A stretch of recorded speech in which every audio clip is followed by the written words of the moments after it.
Hi കൂട്ടുകാരെ, അപ്പോൾ തിരുവോണമായിട്ട് നിങ്ങളെല്ലാവരും സദ്യ കഴിച്ച് കഴിഞ്ഞു എന്ന് വിചാരിക്കണം. അപ്പോൾ ഞങ്ങളും തിരുവോണത്തിന് സദ്യയൊക്കെ കഴിച്ചു.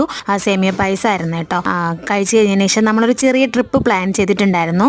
പൊന്മുടിക്ക് പോകാൻ വേണ്ടിയിട്ട്. അങ്ങനെ കാറിലാണ് പോയിട്ടുണ്ടായിരുന്നത്. അപ്പോൾ തിരുവോണമായിട്ട് രാവിലെ എണീറ്റപ്പോൾ തന്നെ മോന് പനി ഉണ്ടായിരുന്നു. അപ്പോൾ പനിയുടെ മരുന്നൊക്കെ കൊടുത്തപ്പോൾ അവൻ ഓക്കെ ആയിരുന്നു. അങ്ങനെയാണ് നമ്മൾ ട്രിപ്പ് പോകാൻ വേണ്ടിയിട്ട് ഇറങ്ങിയത്. ശരിക്കും അവിടെ ചെന്നപ്പോഴത്തേക്കും അവന് ശ്വാസം മുട്ടലായി, അവന് നിൽക്കാൻ പറ്റാത്ത അവസ്ഥയായി. അങ്ങനെ നമ്മൾ പെട്ടെന്ന് തിരിച്ചു വരേണ്ടി വന്നു കേട്ടോ. നമ്മൾ കുറച്ച് നേരം അവിടെ നിന്നിട്ട് പെട്ടെന്ന് തിരിച്ചു വരായിരുന്നു കേട്ടോ ചെയ്തത്. അപ്പോൾ അവനെ ചേട്ടനെ എടുത്തോണ്ടാണ് കേട്ടോ നടന്നത്. പിന്നെ കുറച്ച് ഫോട്ടോസും വീഡിയോസും ഒക്കെ എടുത്തു.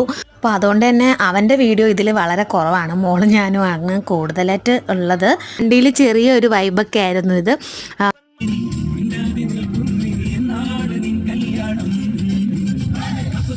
പിന്നെ തിരിച്ചു വന്ന ഹോസ്പിറ്റലിലായിരുന്നു. അപ്പോൾ നിങ്ങളുടെയൊക്കെ തിരുവോണം എങ്ങനെയാണ് പോയെന്നുള്ളത് കമൻറ്റ് ചെയ്യുക. അപ്പോൾ പുതിയതായിട്ട് ഇറങ്ങിയ